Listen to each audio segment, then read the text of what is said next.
எந்தெந்த மாவட்டங்களில் இன்று கனமழைக்கான வாய்ப்பு இருக்கு என்பது குறித்து பார்க்கலாம். கடந்த சில நாட்களாக இப்ப தென் மாவட்டங்களில் மழை நமக்கு பதிவாச்சு சில பகுதிகளில். குறிப்பா விருதுநகர் மாவட்டம் வத்திராயிருப்பு மற்றும் அதன் சுற்றுவட்டார பகுதிகள், தேனி மாவட்டம் சோத்துப்பாறையில, கோயம்புத்தூர் மாவட்டம் வால்பாறை, கன்னியாகுமரி மாவட்டம் தக்கலை மற்றும் திருநெல்வேலி மாவட்டம் நாலுமுக்கு, காக்காட்சி உள்ளிட்ட பல்வேறு பகுதிகளிலும் கடந்த சில நாட்களாக விட்டு பரவலாக மிதமான மழை, ஓரிரு இடங்களில் கனமழையும் பதிவாகி இருக்கிறது. தொடர்ந்து இனி வருகிற நாட்களிலும் மழை தொடர்ந்து இதே பகுதியில் நீடிக்குமா அல்லது வறண்ட வானிலையாகவும் மழை பற்றாக்குறையாகுமா அப்படிங்கிறதெல்லாம் நம்ம பார்க்கலாம். நீங்க ஒன்னே ஒன்று பண்ணுங்க, மறக்காம லைக் பட்டனை கிளிக் பண்ணுங்க, சப்ஸ்கிரைப் பண்ணி சப்போர்ட் பண்ணுங்க, நண்பர்கள் உறவினர்கள் தெரியப்படுத்த ஷேர் பண்ணுங்க, அவங்களும் பார்த்து பயன்பெறட்டும். தமிழ்நாட்டில் சென்னையிலேருந்து புதுக்கோட்டை வரை இருக்கக்கூடிய மாவட்டங்கள், இந்த கடலோர பகுதிகள் டெல்டா மாவட்டங்களில் தான் நமக்கு மழை அதிகமாக பதிவாகிறது இல்லை. ஆனால் நீங்கள் தென் மாவட்டங்களை போய் பார்த்தீங்கன்னா தென் மாவட்டத்தினுடைய சில பகுதிகளிலும் மேற்கு தொடர்ச்சி மலையொட்டிய மாவட்டங்களில் அநேக பகுதிகளிலும் அவ்வப்போது விட்டு நமக்கு தொடர்ந்து மழை வந்து கொண்டே தான் இருக்கு. அதனால தமிழ்நாட்டில் ஒரு 20% மட்டுமே நமக்கு மழை தொடர்ந்து பதிவாகிறது. மீதமுள்ள 80% மாவட்டங்களில் வெயில் தீவிரம் பகல் நேரங்களில் அதிகமாயிட்டே இருக்கு. அதனாலதான் நீங்க மேக்சிமம் நம்ம கமெண்ட் செக்ஷன்ல வந்து பாத்தீங்கன்னா நோ ரெயின், மழை இல்லை, எங்க ஊர்ல வெயில் ரொம்ப அதிகமா இருந்துச்சு, இந்த மாதிரியான கமெண்ட் தான் அதிகமா நம்ம பார்க்க முடியும். காரணம் என்ன அப்படின்னா நமக்கு மழை குறைவு தான். ஏன்னா இப்போ நமக்கு கோடை காலம் தொடங்க ஆரம்பிச்சிருக்கு. ஏற்கனவே நம்ம சொன்ன மாதிரி எல்னினோ பொறுத்தவரை அடுத்த மாதத்திலிருந்து அதனுடைய தீவிரம் அதனுடைய வேலையை காமிக்க ஆரம்பிச்சிடும். அதுக்கப்புறம் பகல் நேர வெப்பநிலை இன்னைக்கே பாருங்க, வேலூர்ல 37°C பதிவாயிருக்கு. கடந்த 2 நாட்களாக வேலூர், திருவண்ணாமலை, திருப்பத்தூர், சேலம் மாவட்டத்தில், ஈரோடு, திருப்பூர்ல எடுத்துக்கிட்டிங்கன்னா 36-37°C பகல் நேரத்தில் மட்டுமே பதிவாகி இருக்கிறது. அப்போ எந்த அளவிற்கு வெயிலுடைய தீவிரம் ஒரு பக்கம் அதிகமாயிட்டு இருக்குன்னு நம்ம பார்க்கணும். அதே சமயத்தில் ஒரு சில மாவட்டங்கள் அவ்வப்போது நமக்கு மேற்கு தொடர்ச்சியில மிதமான மழையும் வந்து கொண்டு இருக்கு. அதனால தமிழகத்தில் வெயிலின் தாக்கம் அதிகமாக காணப்பட்டாலும் சில மாவட்டங்களில் மிதமான மழையானது நிச்சயமாக தொடரும். முதலாவது நம்ம பார்க்க போறது மேற்கு தொடர்ச்சி மலையொட்டிய மாவட்டங்கள், நீலகிரி மாவட்டத்தினுடைய மேற்கு பகுதி மற்றும் கோயம்புத்தூர் மாவட்டத்தினுடைய தெற்கு பகுதிகள், வால்பாறை, சோலையாறு, சின்ன கல்லாறு, இது போன்ற இடங்கள்ல மிதமான மழை பொழிவு அவ்வப்போது நம்ம எதிர்பார்க்கலாம். கோயம்புத்தூர் நகர பகுதி மழை கிடையாது. தேனி மாவட்டங்கள்ல ஏற்கனவே இப்ப நம்ம பார்த்தோம், சோத்துப்பாறை மற்றும் அதன் சுற்றுவட்டார பகுதிகள், அதே மாதிரி தேனி மாவட்டத்தினுடைய தெற்கு பகுதி கம்பம், இது போன்ற இடங்கள்ல வேணா அவ்வப்போது மிதமான மழை பொழிவு வரலாம். சில நேரங்களில் வானம் ஓரளவு மேகமூட்டமாக காணப்படும் தேனி மாவட்டங்கள்ல. அதே மாதிரி தென்காசி மாவட்டங்கள்ல சில இடங்களில் கணிசமாக லேசான மழை அல்லது ஒரு மிதமான மழை மட்டும் எதிர்பாருங்க.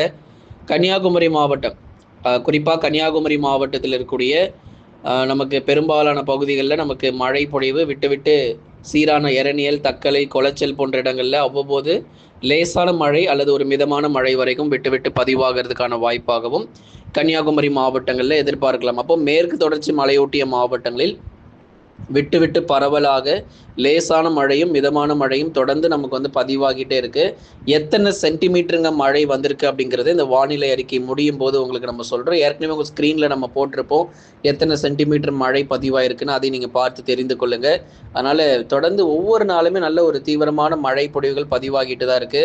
காத்திருக்கும் வறண்ட வானிலை. அதனால இதே மாதிரியே எல்லா நாளும் எங்களுக்கு மழை வருமானு சொல்லி கோயம்புத்தூர்ல இருந்தும் அதே மாதிரி கன்னியாகுமரியில இருந்தும் சில கமெண்ட்ஸ் வந்திருந்தது. எல்லா நாளும் இதே போலவே வானம் மேகமூட்டமாக மழை வந்து கொண்டே இருக்குமானா கண்டிப்பா கிடையாது. வறண்ட வானிலை, அதாவது 100%, இப்போ 80% வறண்ட வானிலை, 20% பகுதிகள் மழை நம்ம சொல்லிட்டு இருந்தோம் இல்லையா. இப்ப தமிழ்நாடு முழுவதும் 100% வறண்ட வானிலை பொறுத்த வரைக்கும் நிலவுவதற்கான வாய்ப்புகள் ஏற்பட்டிருக்கு. அப்ப அந்த 100% வறண்ட வானிலைங்கிறது இப்ப நம்ம மார்ச் தொடங்கியாச்சு. இந்த மார்ச் மாதத்துல நமக்கு வந்து பெரும்பாலான நாட்கள், இந்த மார்ச் மாதத்தில் இருக்கக்கூடிய பெரும்பாலான நாட்கள் மழை இல்லாத ஒரு நாட்களாக தான் நம்ம பார்க்க போகிறோம். மார்ச், ஏப்ரல் இந்த 2 மாதமும் பெரிதளவு தமிழகத்தில் மழை கிடையாது. எந்த அளவுக்கு வெயில் வாட்டி வதைக்குமோ அந்த அளவுக்கு வெயில் கண்டிப்பாக வாட்டி வதைக்கும். இந்த ஏப்ரல் மாதம் வரும்போது தான் ஒரு தீவிர நிகழ்வு பொறுத்த வரைக்கும் உருவாக வாய்ப்பு இருக்கு வங்கக்கடல் பகுதிகளில். மார்ச் மாதத்தில் எந்த ஒரு நிகழ்வும் பெரிதளவில் உருவாக வாய்ப்பு இல்லை. அதனால ஏப்ரல் மாதத்துல நமக்கு ஏப்ரல் மாதத்தினுடைய அந்த முதல் 2 வாரங்கள்ல வேணா வங்கக்கடல் பகுதிகளில் வலுவான நிகழ்வுகள் பொறுத்த வரைக்கும் புயல் சின்னமாகவும் இருக்கலாம் அல்லது ஒரு தாழ்வு மண்டலமாகவும் இருக்கலாம். ஒரு வலுவான நிகழ்வுகள் பொறுத்த வரைக்கும் உருவாக வாய்ப்பு இருக்கு. அது ஒருவேளை தமிழக கடற்கரை ஒட்டி வந்து திசை திரும்பினால் நமக்கு ஓரளவு மழை பொழிவு எதிர்பார்க்க முடியும். இல்ல ஒட்டுமொத்தமாக தமிழகத்துல நெருங்காம அப்படியே வேற ஏதேனும் திசை நோக்கி போச்சு அப்படின்னா பெரிதளவுல நமக்கு வெப்பநிலை பொறுத்த வரைக்கும் உயர்ந்து காணப்படும். அதனால தொடர்ந்து பொறுத்திருந்து பார்ப்போம். வருகிற ஏப்ரல் மாதங்கள்ல உருவாகக்கூடிய நிகழ்வுகளை குறித்து இனி வருகிற நாட்கள் உங்களுக்கு நம்ம அறிவிக்கிறோம். தற்போதைய நிலவரப்படி தமிழகத்தில் இனி வரும் நாட்களில் மழை குறைந்து வறண்ட வானிலையே காணப்படுமே தவிர மழை வாய்ப்பு அப்படிங்கிறது கண்டிப்பா கிடையாது. அதிகரிக்கும் வெப்பநிலை 5 மாவட்டங்கள் உஷார் நிலையில இருக்கணும்.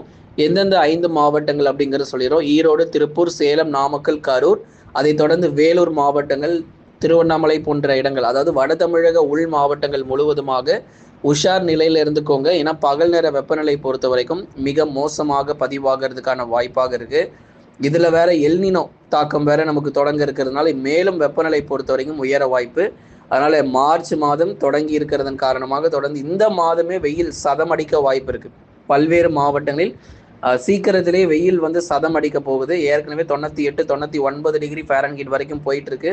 அதனால இனி வருகிற நாட்கள் வெயில் சதம் அடிக்கும். ஏப்ரல் வருவதற்கு முன்பதாகவே மார்ச் மாதத்திலேயே கடும் வெப்பம் பொறுத்த வரைக்கும் வாட்டி வரைக்கும் வெப்பசலன இடி மழை பொறுத்த வரைக்கும் எப்பொழுதெல்லாம் உங்களுக்கு பதிவாகும் அப்படிங்கிற தகவல் உங்களுக்கு வெப்பசலன இடி மழை பொறுத்த வரைக்கும் வருகிற நாட்கள் உங்களுக்கு நம்ம தேதிகள் அறிவிக்கிறோம். அதனால வெப்பசலன இடி மழையும் நமக்கு நிச்சயமாக இருக்கும். கோடை காலங்களில் அவ்வப்போது வரக்கூடிய மாலை நேர மழை பொழிவுகள் தொடர்ந்து எப்பொழுதெல்லாம் உங்களுக்கு பதிவாகும் அப்படிங்கிற தேதிகளையும் சீக்கிரமா உங்களுக்கு நம்ம அறிவிக்கிறோம். தற்போது நிலவரப்படி வறண்ட வானிலை தொடர்ந்து தொடரும். கனமழையினுடைய தீவிரம் குறைந்து காணப்படும்.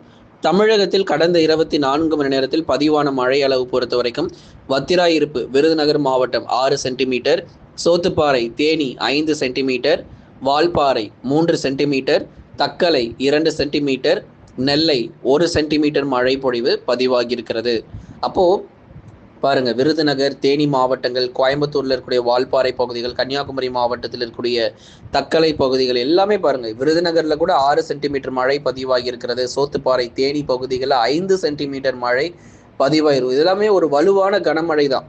வால்பாறை, தக்கலை, நெல்லை மாவட்டங்கள் வேணா ஓரளவு மிதமான மழைன்னு சொல்லலாம். ஆனால் விருதுநகர் மாவட்டம், வத்திராயிருப்பு போன்ற பகுதிகளில் பதிவான மழை பொழிவுலாம் வலுவான கனமழையாகவே பார்க்கப்படுகிறது. கடந்த 24 மணி நேரத்தில் பதிவான அதிகபட்ச வெப்பநிலை பொறுத்த வரைக்கும் வேலூர் மாவட்டத்தில் 37.1 டிகிரி செல்சியஸ் வரைக்கும் வெப்பநிலை பதிவாகியிருக்கிறது. கடந்த 24 மணி நேரத்தில் பதிவான அதிகபட்ச வெப்பநிலை பொறுத்த வரைக்கும் வேலூர் மாவட்டத்தில் 37.1 டிகிரி செல்சியஸாக வெப்பநிலை பதிவாகியிருக்கிறது. இனி வருகிற நாட்களில் தொடர்ந்து பகல் நேர வெப்பநிலை தீவிரமாகும் அப்படிங்கிறதுல எந்த விதமான மாற்று கருத்து இல்லை.